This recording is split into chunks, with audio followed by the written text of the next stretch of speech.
Hi ಎಲ್ರಿಗೂ ನಮಸ್ಕಾರ. ಎಲ್ಲರೂ ಹೇಗಿದ್ದೀರಾ? ಎಲ್ಲರೂ ಚೆನ್ನಾಗಿದ್ದೀರಾ ಅಂತೇಳಿ ಅನ್ಕೋತೀನಿ. ನಾವು ದೇವ್ರ ಮೇಲೆ ಒಬ್ಬೊಬ್ಬರು ಒಂದೊಂದು ಥರ ನಂಬಿಕೆನ ಇಡ್ತೀವಿ ಅಲ್ವಾ, ಹಾಗೆ ಇದು ಒಂದು ನಂಬಿಕೆನೇ ಅಂತ ಅಂದ್ಕೊಳ್ಳಿ. ಇದು ನಮ್ಮ ಊರಲ್ಲಿರುವಂಥ ಇನ್ನೊಂದು ಮನೆ ಅಂದರೆ ನಮ್ಮ ಸಂಬಂಧಿಕರ ಮನೆಯೇ. ಅವ್ರ ಮನೆಯಲ್ಲಿ ಅವರು ಏನು ಎಮ್ಮೆ ಎಲ್ಲ ಇದೆಯಲ್ಲ, ಅದು ಕರು ಹಾಕ್ತಾ ಇರಲಿಲ್ಲಂತೆ. ಹಾಗಾಗಿ ಅವರು ಯಲ್ಲಮ್ಮ ತಾಯಿ ಹತ್ರ ಬೇಡ್ಕೊಂಡ್ರಂತೆ, ಹಾಗೇನಾದರೂ ಕರು ಏನಾದರೂ ಹಾಕಿದರೆ ನಾನು ಗಿಣ್ಣು ಹಾಲು ಏನಿರುತ್ತಲ್ವ ಅದನ್ನು ಯಲ್ಲಮ್ಮನಿಗೆ, ಅಂದರೆ ಇವರೆಲ್ಲ ಜೋಗಮ್ಮ ಹಾಕಿರ್ತಾರೆ ಯಲ್ಲಮ್ಮನಿಗೆ, ಜೋಗಮ್ಮ ಇವರೆಲ್ಲರೂ. ಅವರು ಅದನ್ನು ಪೂಜೆ ಎಲ್ಲ ಮಾಡಿ ಫಸ್ಟ್ ಅವರೆಲ್ಲ ಇದಾದಮೇಲೆ ನಂತರ ನಾವು ಇದು ಮಾಡ್ತೇವೆ ಅಂತೇಳಿ, ಅದಾದಮೇಲಿಂದ ಅವ್ರ ಮನೇಲಿ ಕರು ಹಾಕೋಕ್ಕೆ ಸ್ಟಾರ್ಟ್ ಆಯ್ತಂತೆ. ಆಗಿಂದನೂ ಅವರು ಪ್ರತಿ ಸಲ ಕರು ಹಾಕಿದಾಗಲೂ ಈ ಥರ ಪೂಜೆ ಮಾಡಿ ನಂತರ ಅದನ್ನು ಎಲ್ಲರೂ ತಿಂತಾರೆ. ಅಲ್ಲಿವರೆಗೂ ಹಾಲನ್ನ ಅವರು ಇದು ಮಾಡೋದಿಲ್ಲಂತೆ.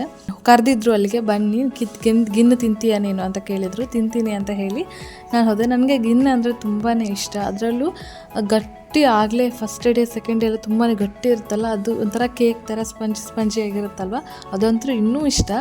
ಹಾಗಾಗಿ ನಾನು ಕೂಡ ಹೋಗಿದ್ದೆ. ನೆಕ್ಸ್ಟ್ ಡೇ ನಾವು ಕೂಡ ನನ್ನ ಅಪ್ಪನ ಊರಿಗೆ ಹೋಗಿದ್ವಿ, ಯಾಕಂದರೆ ನನ್ನ ಅಪ್ಪನ ಊರಲ್ಲಿ ಕೂಡ ಜಾತ್ರೆ ಇತ್ತು. ಹಾಗಾಗಿ ನಾನು, ನನ್ನ ಗಂಡ ಮತ್ತು ನನ್ನ ಮಗಳು ಹೋದ್ವಿ. ಅಜ್ಜಿ ಬರಲಿಲ್ಲ, ಯಾಕಂದರೆ ಅಲ್ಲಿ ಕೂಡ ಊರಲ್ಲಿ ಕೂಡ ಸ್ವಲ್ಪ ಸಣ್ಣದಾಗಿ ಹಬ್ಬನ ಆಚರಿಸ್ತಾರೆ. ಹಾಗಾಗಿ ಇಲ್ಲಿ ನಮ್ಮ ಅಪ್ಪನ ಊರಲ್ಲಿ ತುಂಬ ಗ್ರ್ಯಾಂಡಾಗಿ ಮಾಡ್ತಾರೆ. ಹಾಗಾಗಿ ನಾವು ಅಷ್ಟೇ ಹೋದ್ವಿ. ಇದು ನನ್ನ ಅಜ್ಜ, ಅವರು ಅಲ್ಲಿ ಕೂತ್ಕೊಂಡಿದ್ದಾರಲ್ವ, ಇವ್ನು ನನ್ನ ತಮ್ಮ ಇನ್ನೊಬ್ಬ. ಮತ್ತು ಇವಳು ನನ್ನ ಮಗಳನ್ನ ಇಟ್ಕೊಂಡು ಅವ್ನು ತಿರುಗ್ತಾ ಇರ್ತಾನೆ. ಅವಳು ಯಾರ ಹತ್ರನೂ ಹೋಗೋದಿಲ್ಲ, ಅವನ ಹತ್ರ ಮಾತ್ರನೇ ಹೋಗ್ತಾಳೆ. ಯಾಕಂದರೆ ಅವನು ಕೂಡ ಸ್ವಲ್ಪ ಹೈಟ್ ಕಡಿಮೆ ಅಲ್ಲ, ಸಣ್ಣ ಸಣ್ಣ ಮಕ್ಕಳು ಅಂತೇಳಿ ಅನ್ಕೊತಾಳೆ ಅವಳು. ಹಾಗೆ ಇವರೆಲ್ಲರೂ 4 ಜನರು ನನ್ನ ಮಗಳಿಗೆ ಮಾವಂದ್ರಾಗಬೇಕು ಅಂತ ಅಂದ್ಕೊಂಡು ಈಗಲೇ ನನ್ನ ಮಗಳು ಕಾಲು ಹೇಳೋದು, ಅವಳಿಗೆ ತರಲೆ ಮಾಡೋದು, ಅವಳಿಗೆ ಏನೇನೋ ಹೇಳೋದು ಮಾಡ್ತಿರ್ತಾರೆ. ಅವಳಿಗೆ ಅರ್ಥನೂ ಆಗೋದಿಲ್ಲ. ಅದಕ್ಕೆ ನಾನು ಅವರಿಗೆ ಹೇಳ್ತಿರ್ತೀನಿ, ಹಾಗೆಲ್ಲ ಮಾತಾಡಬಾರ್ದು, ಅದು ಇದೊಂದು ತುಂಬಾ ತಮಾಷೆ ಮಾಡ್ತಾರೆ. ಈಗಾಗಲೇ ಇಷ್ಟು ಸಣ್ಣ ವಯಸ್ಸಿಗೆ ಏನೇನೋ ತಮಾಷೆ ಮಾಡ್ತಾರೆ ಅವಳಿಗೆ. ಇನ್ನು ಸಣ್ಣ ಮಕ್ಕಳಲ್ವ, ನಡೆಯುತ್ತೆ ಅಂತೇಳಿ. ಇದು ನನ್ನ ಇನ್ನೊಂದು ಚಿಕ್ಕಪ್ಪ ಇದ್ದ, ನನ್ನ ಅಪ್ಪನ ತಮ್ಮ ಚಿಕ್ಕಪ್ಪ, ಅವ್ರ ಮನೆ. ಅಲ್ಲಿ ನಾವು ಊರಿಗೆ ಹೋದರೆ ನಮ್ಮ ಮನೇಲಿ ಮಾತ್ರ ನಾವು ಇರೋದಿಲ್ಲ, ನಮ್ಮ ಸಂಬಂಧಿಕರೆಲ್ಲರ ಮನೆಗೂ ಒಮ್ಮೆ ಹೋಗ್ಬಿಟ್ಟು ಬರ್ತೀವಿ. ಅದೊಂಥರ ಖುಷಿ. ನಮ್ಮ ಮನೆ ಆಗೋಕ್ಕೂ ಮುಂಚೆ ನಾವು ಇದೇ ಮನೇಲೇ ಇದ್ದಿದ್ವು. ಊರಿಗೆ ಹೋದಾಗೆಲ್ಲ ಇಲ್ಲೇ ಇರ್ತಿದ್ವಿ ಅಲ್ಲ, ಹಾಗಾಗಿ.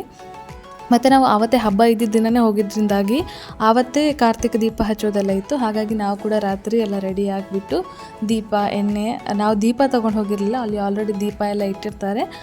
ಎಣ್ಣೆ, ಬತ್ತಿ ಅದನ್ನೆಲ್ಲ ತೊಗೊಂಡು ಹೋಗೋರು. ನಾವು ಒಂದು ಎಣ್ಣೆ ಮಾತ್ರ ತೊಗೊಂಡು ಹೋಗಿದ್ವಿ. ಎಣ್ಣೆ ತೊಗೊಂಡು ಹೋಗಿ ಅಲ್ಲಿರೋ ದೀಪ ಇರುತ್ತೆ, ಆ ದೀಪಕ್ಕೆ ಹಾಕಿಬಿಟ್ಟು ದೇವ್ರ ದರ್ಶನ ಎಲ್ಲ ಮಾಡಿಕೊಂಡು ಊಟ ಮಾಡಿಕೊಂಡು ವಾಪಸ್ ಬರ್ತೀವಿ. ಹಿಂದಿನ ದಿನ ನಮ್ಮೂರಲ್ಲಿ ದೀಪ ಹಚ್ತಾರೆ. ನೆಕ್ಸ್ಟ್ ಡೇ ಜಾತ್ರೆ.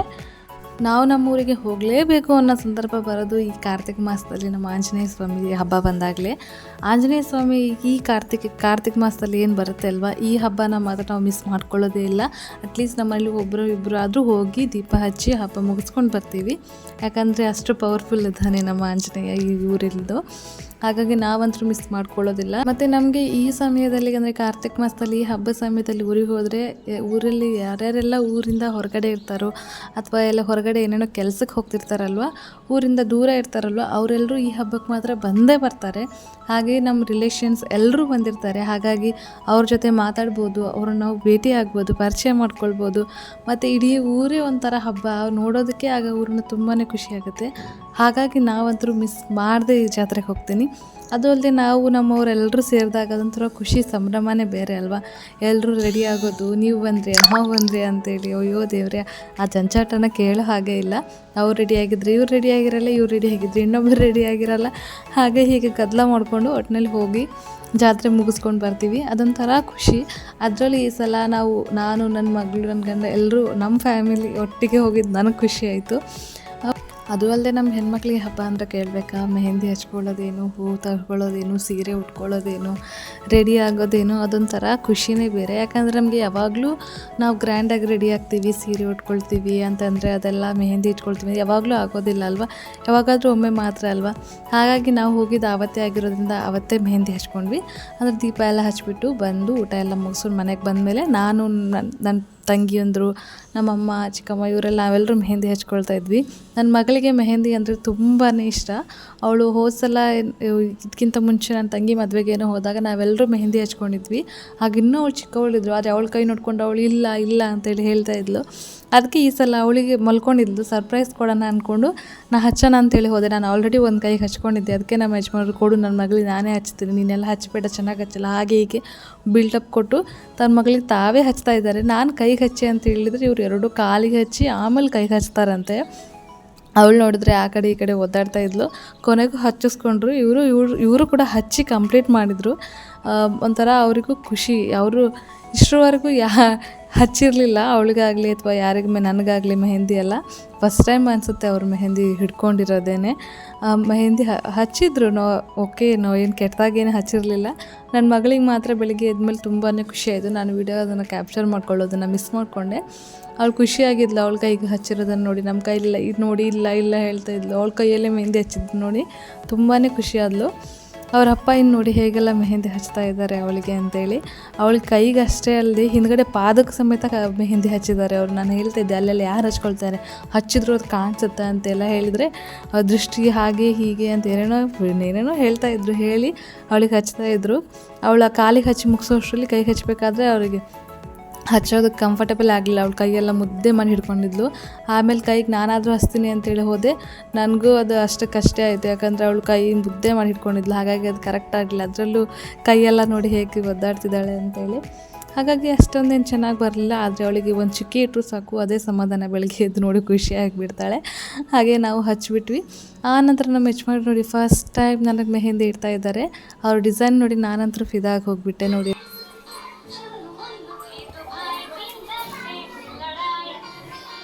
ಸಂಜು ಮಗಳು ನೋಡ್ಕೊಂಡ್ರಿ, ನೋಡ್ಕೊಳ್ಳೋ ಲಕ್ಷಣ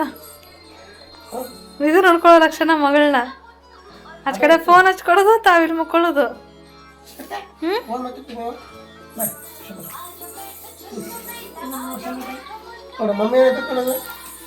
ಹಾಂ ನಾನು ಇಬ್ರು ಮಾಡೋದು ಕೆಲಸ ಇದ ನಿಮ್ದು.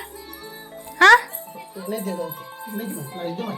ನೋಡಿದ್ರಲ್ಲ, ಅಪ್ಪನ ಕೈಯಲ್ಲಿ ಮಗಳನ್ನ ಕೊಟ್ಟರೆ ಹೀಗೆ ಅವರು, ಯಾಕಂದರೆ ಊರಲ್ಲಿ ತುಂಬಾ ಚಳಿ ಇರ್ತದಿಂದಾಗಿ, ಅದರಲ್ಲೂ ನಮ್ಮಪ್ಪ ಮನೆ ಹೊಸ್ತಲ್ವ ಈಗಲೇ, ಅದು ತುಂಬಾ ಚಳಿ ಇರುತ್ತೆ ಅಲ್ಲಿ.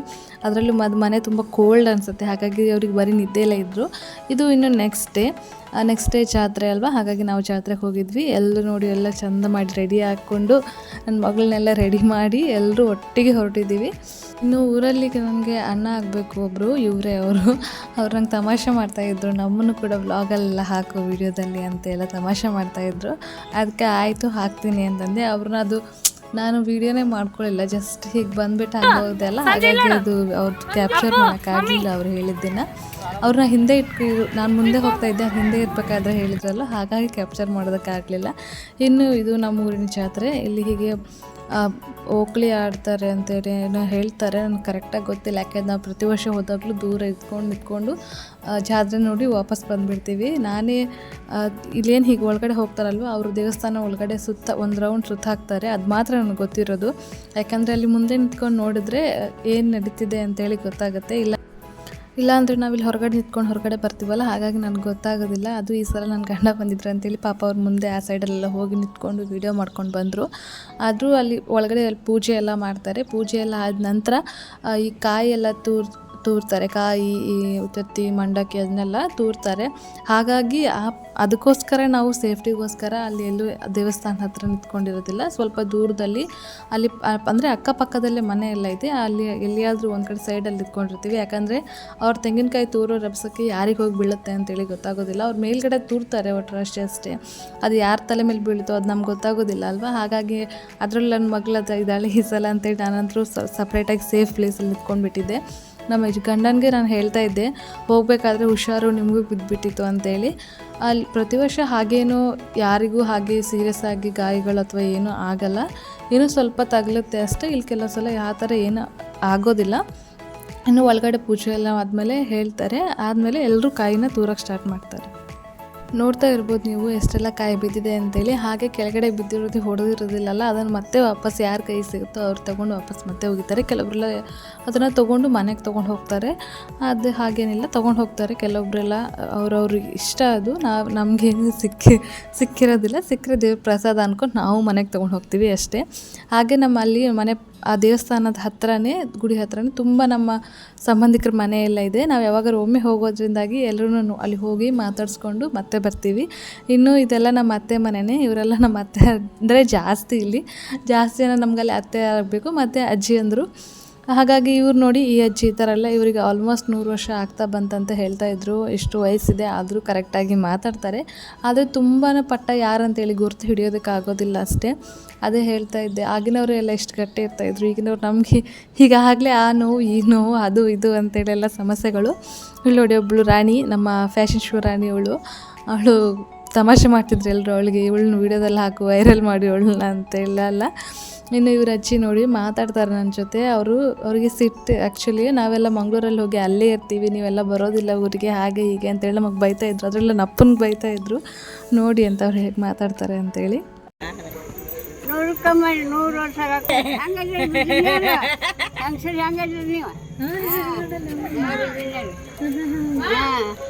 ಅಲ್ಲಿ ಹೋಗಿ ಉಡುಪಿ ಮಂಗಳೂರು ಸೇರ್ಕೇಸಿ ಕೂನ್ ಇಲ್ಲಿಗ ಕೂನ್ ನೀವು ಕೂನ್ ಅದಿರಿ ಅಮ್ಮ ಮಗ, ನಾವು ನಿಮಗೆ ಕೂನಾಗ ಆಗಲ್ಲಗಂತ ನೀವು ಅಲ್ಲೇ ಇರ್ರಿ, ಬರಬೇಡ್ರಿ ನೀವು ಇಲ್ಲಿಗೆ ಅಂತ ಹೇಳ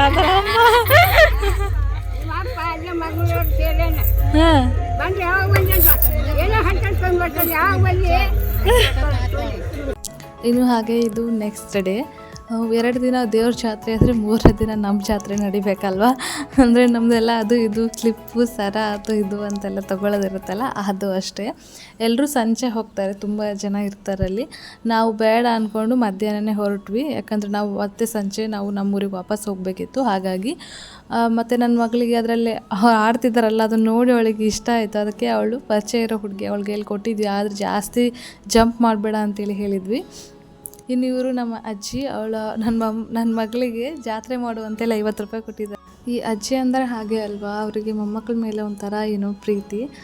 ಪಾಪ ಇವರು ನಾವು ಹೋಗಿ ವಾಪಸ್ ಬಂದಿದ್ವಿ ಆ್ಯಕ್ಚುಲಿ. ಅವರಾದರೂ ನಾವು ಇವತ್ತು ಊರಿಗೆ ಹೋಗ್ತಿದ್ದೀನಿ ಅಂತ ಹೇಳಿದೆ ಅಲ್ವಾ, ಹಾಗಾಗಿ ನಮ್ಮ ಚಳಿ ಪಳಾರ್ ಅಂತ ಹೇಳಿ ಕೊಡ್ತಾರೆ. ಅಂದರೆ ಜಾತ್ರೆಗೆಲ್ಲ ಹೆಣ್ಮಕ್ಳು ನಾವು ಹೋಗಿರ್ತೀವಲ್ವ, ಈ ಮಂಡಕ್ಕಿ ಸ್ವೀಟ್ಸು ಅದು ಇದು ಅಂತೆಲ್ಲ ಅದರಲ್ಲಿ ಹಾಕಿಬಿಟ್ಟು ಕೊಡ್ತಾರೆ.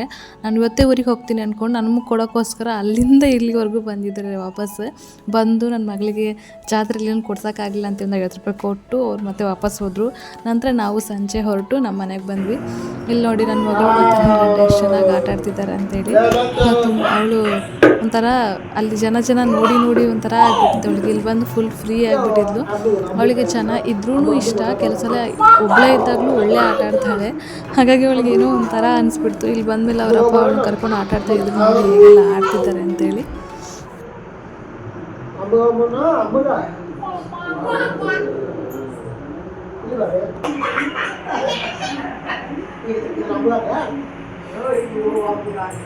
ಟಿಕ್ಕ ಮಾಡ್ರಿ, ನೀನು ಅಮ್ಮ ಟಿಕ್ಕ ಮಾಡ್ರಿ ಹಾಕೊಂಡು. ನೀ ಹಾಕೋ, ಅದಿರ್ಲಿ ಅಮ್ಮಗಿರ್ಲಿ, ಹಾಕೋ ಅದನ್ನ, ಅದು ಅಮ್ಮಗಿರ್ಲಿ, ಅದಕ್ಕೆ ನೀ ಹಾಕೋಬೇಕು ಅದನ್ನ. ಈಗ